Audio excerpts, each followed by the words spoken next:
Hi, everyone. Congratulations, you're spending more money on taxes than on food, clothing, and shelter combined. Make this promise to Canadians. I will always be straight about the challenges that we face and the choices that we must make. And to be clear, we won't transform our economy easily or in a few months. It will take some sacrifices, and it will take some time. Broken, Canada's broken, and Canada's broken because we're stupid. Okay? Canada's broken because we're stupid. I think it is extraordinary that Mark Carney has become the Prime Minister of Canada. He did a terrible job in Britain. How many kids did you molest with Jeffrey Epstein? More than just elbows. Reticent to talk about that. Because I'm a good negotiator. I have negotiated a number of situations in the past. I know how to manage crises. These are Muslim values. These are Canadian values. WTF. Hear, hear. Because President Trump has ignited a trade war that is ruptured. No, we don't like Trump here. All right, elbows up. Elbows up. I did apologize to the president. President was offended by the act, or by the ad, rather. Look inside yourself, Rosemary. It's time for a change in this country, my friends. A real change. Now I have a question. Who's ready? Gang, what's up? Aaron here, Canadian Looney. I didn't know last night when I put out a Mark Carney video from February that Pierre Poilievre would be on Rosemary Barton live today. It should be interesting. Rosemary Barton, I think I like this woman, but she's an inconsistent journalist. Sometimes she's a liberal cheerleader hack. Sometimes she flips on the reporter hat and does her job the proper way. I know she's capable and she's more sensible than most of the journalists that they have at CBC. I think she's maybe tied into her pension or something. She needs that paycheck. She should go independent. If I can do this, she could do better. Imagine all of her contacts. Anyhow, regardless, she's got Pierre Poilievre one-on-one here. Pierre Poilievre doesn't do well in polls, it would seem, but I believe those polls are paid for by the Liberals. Who knows? He seems pretty likable to me. When I see him, like old videos of when he was younger, he was pompous and arrogant, but maybe 10 years not being in power strips you of that, because it would seem now that he's a good old Canadian boy. That's, again, just me. I'm pretty sure that if I saw him at the grocery store, I'd try to talk to him and he'd be receptive to that. Who not like just saying, hey, Pierre, what's up? Not to talk politics because, again, I'm not a conservative, but my values are much more in line with his these days. Mark Carney is a con man, a snake oil salesman. He's duping us with carbon tax, carbon initiative, green initiative. Like the world is in trouble. We're in World War II. Again, he's going to drop a huge budget on Tuesday, which is going to blow you away. They've been trying to warn us. Anyhow, we'll fast forward into this. This just happened a couple of minutes ago. Pierre Poilievre with Rosemary Barton on CBC, the liberal propaganda machine. Let's see how Rosie does. Be a journalist, Rosie, please. Like, don't be an unreasonable liberal thinker. There's nothing there. Let's take a peek. Rosemary Barton, Pierre Poilievre. Let's go. Go, Pierre. Thanks so much for joining us on this Sunday. In just 2 days, the Liberal government will table its highly anticipated budget. It will be the first look at the state of Canada's finances since Mark Carney became Prime Minister. And the countdown is on for Carney and his ministers to find opposition support and dodge a potential second election this year. I am 100% confident that this budget is the right budget for this country at this moment. This is not a game. This is a critical moment in the global economy, or it's an important moment in the global economy. It's a critical moment for our country. I sat down with the leader of the official opposition, Pierre Poilievre, in an exclusive interview ahead of Tuesday's federal budget. Pierre Poilievre is, of course, the leader of the official opposition. He joins me in studio. Nice to see you, Mr. Poilievre. It's good to be with you. Really Thanks. appreciate you being here. Thanks for having me. I'm going to start with some news that happened on Friday. The Supreme Court struck down another mandatory minimum, this one in relation to possession and access of child pornography. The Supreme Court has struck down a lot of mandatory minimum laws since 2015. But I wonder, in this case, what response you think the government should have in this instance? Well, first of all, the accused and convicted offenders are appalling, frankly. These are two men who had possession of literally hundreds of images and videos of children. One of them had 377 images of children between 3 and 6 years old. Another had hundreds of videos of children between 5 and 10. They created demand for pornographic material that was made by torturing, humiliating, and defiling innocent children who will never recover from it from the rest of their lives. And frankly, they were originally given 1-year sentences. That was appealed. It should have been way more than 1 year sentence. There should be a mandatory minimum of more, probably 5 or even 10 years. So this ruling is wrong-headed, and I would oppose the ruling, and I would use the notwithstanding clause to overturn it. And my future government will introduce mandatory prison sentences for possession of child pornography so that dirtbags like this go away for a very long time. Some of the reasoning from the justices was that they could see a scenario where two 18-year-olds exchange images and then have a mandatory minimum imposed on them. I don't know what you make of that reasoning. I think the Supreme Court needs to get away from these imaginary scenarios. The scenario before them was two men in possession over a long period of time of hundreds of images and videos that were made by torturing innocent children.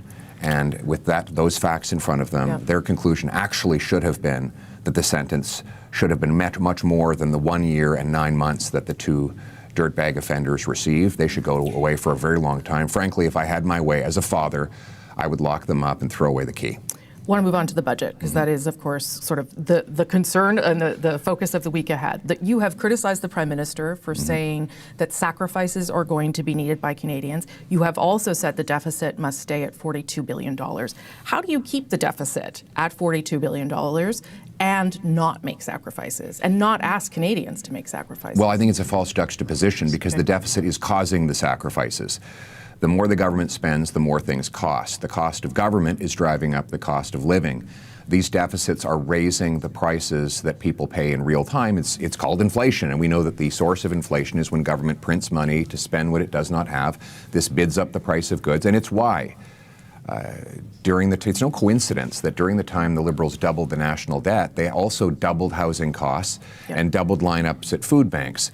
So except some of the things that will be in the budget will be for housing to help Canadians. That is what they are proposing to do to help Canadians in this moment. But with every dollar they spend comes from Canadians. And so they remember Justin Trudeau and the previous Liberal government launched a bunch of expensive housing programs saying it would help. It doubled housing costs. They announced food programs. Well, they doubled food bank lineups. So the more government spends, the more it drives up the cost of living. We can't have a costly budget that makes life more costly for the Canadian people. We want them to keep their promise. It was only a year ago that Liberals said they would keep the deficit down to $41 billion. Now, Mark Carney was elected saying he would spend less. And since that time, his deficit spending is 100% more. But you know that his reasoning, what he will tell Canadians on Tuesday, is that he's investing. It's meant to spur investment in the Canadian economy. Things like defense, housing, as I said, industries dealing with tariffs. What of those things do you not agree with? Because he believes that investment will actually attract private capital and will force the economy to sort of rebuild in the face of Donald Trump. Come on. You know, it seems like a familiar line, because it's exactly what the Liberals promised in 2015, 10 years ago, when they ran on producing small temporary deficits that would invest. And what happened? They doubled the national debt. And what happened to investment? It dropped more than any time in Canadian history and more than any other G7 country. Deficits are not investments. they reduce investments because they borrow money out of the economy that would otherwise have been invested in productive private enterprises, factories, mines, pipelines, LNG plants. So when government borrows, it actually subtracts from the economy by sucking up capital that would have been used for productive purposes. So if we want investment, there's only one thing the government needs to do: get out of the way. There are trillions of dollars of private investment ready to dig mines, build pipelines, set up LNG plants, build ports. We know that that money exists because they're doing it in other countries around the world where there is fast approvals, less red tape, low taxes. They get private sector investment, and that's what we want to launch. But by that explanation, by that rationale, why would you accept a $42 billion deficit? You know, Sean Spears, who was the economic advisor to your former boss, recently said on The Hub, that is a massive shift for a conservative to actually even fathom a $42 billion deficit. Why say that's okay? It's not okay. But you're willing to accept it, you're saying. It's not okay. Yeah. It is, but it is the disastrous state we're in after 10 years of Liberal government. We have a situation where it is impossible this fiscal year, because Mr. Carney, maybe if he had introduced the budget at the beginning of the fiscal year like most normal, competent prime ministers would have done, and which all prime ministers used to do, we could have affected the deficit. But, Rosie, the half to with 2/3 of the fiscal year is behind us. The money's already spent. So I would be lying to people if I said that I owned a time machine that would allow me to go back and unspend money that Mark Carney has been spending for the last seven months. So I would like a zero deficit, but the Liberals have put us in this mess, and I work with what I got. So you are not going to support the budget. There's no way you could do that. You can't lose an election, say Mark Carney's the worst, and then support the budget. That's not possible. Right? Oh, well, I haven't seen the budget. I haven't seen the budget. I don't have telepathic powers to tell you what's in it. If it were to bring down the cost of living, an affordable budget for an affordable living is something that I support. None of these things are, you know what the deficit's going to be. On that premise alone, I don't imagine you can support the budget. But in addition to the deficit, I came up with some very collaborative ideas. And I asked, why isn't the government at least considering them? I've said, let's bring down the cost of food by getting rid of the industrial carbon tax on farmers and the people who feed us. Let's get rid of the food packaging tax that adds $1 billion to food prices. The fuel standard tax that's going to jack up gas prices 17 cents. Get rid of all that, and that would make food more affordable for the 2.2 million people lined up at food banks. And if the government were in a collaborative mode, recognizing they only have a minority, they would accept my ideas for an affordable budget for an affordable Canada. Are you prepared to have an election if that's where we end up? I'm prepared for an affordable budget. That's what I want the government to introduce. And I'm not going to speak about the plans thereafter because I haven't seen it. But we're not going to. We don't believe that the choice has to be as the Liberals presented, which is between a costly budget and a costly election. You can have an affordable budget, and I've given Mr. Carney a plan for that. All he has to do is accept it. President Trump said again that talks are not going to be restarted with Canada. Should Canada offer further concessions, or is at this stage no deal better than a bad deal? Well, why again are we choosing between two terrible options when we were promised, Mr. Carney promised a good deal by July 21st. He promised he could negotiate a win with President Trump. Those were his promises. Now, some might say, look, it's unrealistic to expect to get that from President Trump. So why did he promise it? Well, it was not his only, it wasn't just that it was a promise. It was the promise. Except you promised, when you were running to be Prime Minister, that tariffs would be paused across the board and that you would get a deal with Donald Trump with tariffs paused. I mean, that also doesn't seem very plausible given the way the President has behaved. Well, I have to be Prime Minister for you to find out. Well, right? But what we do know is that Mr. Carney is Prime Minister, has been for 7 months, and these are the results that he's got. Since he promised to get rid of American tariffs, they've doubled and tripled in the case of softwood lumber. He says he's going to open up other markets, so he meets with the Chinese. And what do? They increase tariffs on canola, seafood, and pork. He meets with the Indians. What do? Increase tariffs on our peas by 30%. He meets with the Brits. What do? They hit us with blockades of our beef. It seems like everywhere Mark Carney goes, With these grand meetings and photo ops, we end up with more tariffs. His failures abroad are costing us at home. He met with the Chinese president, though, and they made a decision that their officials were going to get together and try and solve the trade irritants. More He meetings. is trying to make some progress, no? You don't see those things as a bit of progress? What progress? Can you name one tariff line that he's reduced abroad? No, not at this stage, no. Not one. No. He said 7 months. So what would He's you been li- on 20 trips. What would you like to see him do then? What do you think is the missing piece here? Keep his promise. Yeah, but how? It's easy to say that. It's the how that's difficult. Well, the how, I said that I would face President Trump and the rest of the world from a position of strength. Right now, we're in a position of weakness. The Americans know we can't sell our goods to anyone else because we don't have pipelines and LNG plants to get our most valuable export to other markets. I would pass the Canadian Sovereignty Act, which would rapidly greenlight and legalize pipelines, LNG plants, and other But the infrastructure. government is doing some of that. There's an LNG plant that's happening. There There are major approved by projects. Stephen Harper. Well, there's an expansion of it. There's an expansion of it. Right. And the Major Laughing at Projects her. Office, it does allow them office. to get around laws and regulations. You know, that's the goal of it. That's the goal. We're 7 months in, and the clock is ticking. I think we've been through enough goal setting, and now it's time for results achieved, and we're not getting any results. Mr. Carney won't even tell us if he supports an oil pipeline to the Pacific. His energy minister says it's just too hypothetical. What do you mean hypothetical? We had a project that was approved prior to the Liberals taking office. So here we are with no progress on expanding our resources or getting things done. It's all very good that he's setting up these offices and agencies in Ottawa, but I've got news for him. We're not going to make our economy economically independent by setting up new bureaucracies in Ottawa. I want to ask you about leadership because I know that it's probably on your mind. You have a leadership review coming up in January. How confident are you that you will be okay, that you will survive that vote? Very. Yeah.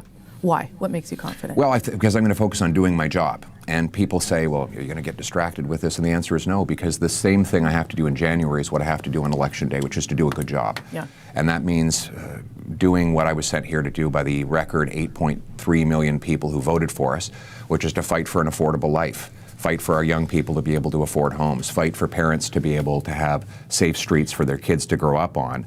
And that's the job I'm doing, and that's why I believe I'll win the support of both the party and the country. And you think that the party will be willing to give you a second chance? Because the last time they did that was Stephen Harper. And look how that turned out. Yeah, We were that's in right. power for 10 years. So But do you think I'm that glad they you pointed that one out. Do you think that they'll be willing to give you a second chance, Mr. Poilievre? I think so. I'm fighting for the things that our party and our country need. Mm-hmm. And the great thing about our party is we're united around the things that we believe in and are fighting for. We want balanced budgets and low taxes so people can afford good lives. We want to lock up criminals so that our people are safe. We want to get immigration and borders back under control. We want a common Canadian identity that unites us all. We want to bring back the promise of this country, that anyone who works hard gets a great life. And so the great thing I have, the benefit I have, is a party whose values and interests are aligned with the country's. And that's why I think both January and the next election will go in the right direction. Listen, really appreciate you coming in today. Thank you for having so me. much for your time. Enjoy. Thank you. I personally find it very confusing how any liberal voter, like, I'm sure you're naive, like, it's okay to be duped. I've been duped. I voted for Trudeau in 2015, believe it or not. So it was a big mistake. I wasn't watching or paying attention then, but I have been paying very close attention since 2023. And let me tell you, these guys don't care about your future. They want your money in their pockets, your future, your kids' future, your grandchildren's futures in their pockets. See what they're doing to Canada with immigration. See what they're doing with housing. Check out what they're doing with our health care. What is better than it was in 2015? Absolutely nothing. It's confusing to me. On a lighter note, my name's Aaron. This is Canadian Loony. I work very hard at this channel, and believe me, I'm not a conservative. I will be voting that way. It seems to be the only way to get out from underneath this liberal conspiracy to destroy our way of being. And if you think like, oh, I don't want to admit that I was fooled or that I was raised liberal, so I'm still a liberal, change it up, because they have no plans for your future except lining their pockets with your tax dollars, laundering that money, spending it in other places. So Mark Carney, Justin Trudeau, all these hack bullshit ministers can get richer on your coin under the guise of being incompetent or negligent. Like, it's not that. They mean to be doing what they're doing, and they're pulling it off. There's no future for Canada under this government. So I watch all the committee meetings. I watch everything that happens in the House of Commons. I also follow the propaganda-driven news of the legacy media that is paid for by this government to dissuade your mind into some kind of trick to think that they're doing it for the benefit of you. It's not for you. Liberal voters, I'm speaking right to you. Please watch the politics, not the news. Like, watch the independents on YouTube. Do anything other than what you're doing, because if you're still being duped and not aware that you're being fooled, that's a huge issue. My name's Aaron. This is Canadian Loony. Like, share, subscribe. I work very hard at this channel. Believe it or not, I spend 12 hours a day, 7 days a week at this, because it takes a lot of time to watch all of the politics. But that is where you get your real information. So I would appreciate your subscription. I know that a lot of people that watch this channel, 60% of the people that watch my channel aren't subscribed. I need you to subscribe. I'd like you to subscribe. I'm asking for that because this stuff is so censored, which is a part of legacy media, that it's hard to get any kind of word out. I know that there's other platforms, just go to that. I know that a lot of people, liberal voters, watch YouTube, and I'm hoping they'll catch some of this and become informed, learn a little more. Because again, it's not a liberal conservative thing. It's an evil versus good thing. I'm not a conservative, like I will be voting that way, because we need to get out from underneath this elephant that keeps squashing us. It's ridiculous. Please like, share, subscribe, get notified. Come check out one of our live shows. We cover Canadian federal politics right there. And I think you'd enjoy our chat room. It's the best that I've seen online. That's it, Aaron, Canadian Loony. Like, share, subscribe. We'll catch you in the next video. We're going to wrap it up right here. Out for now. Thanks for watching.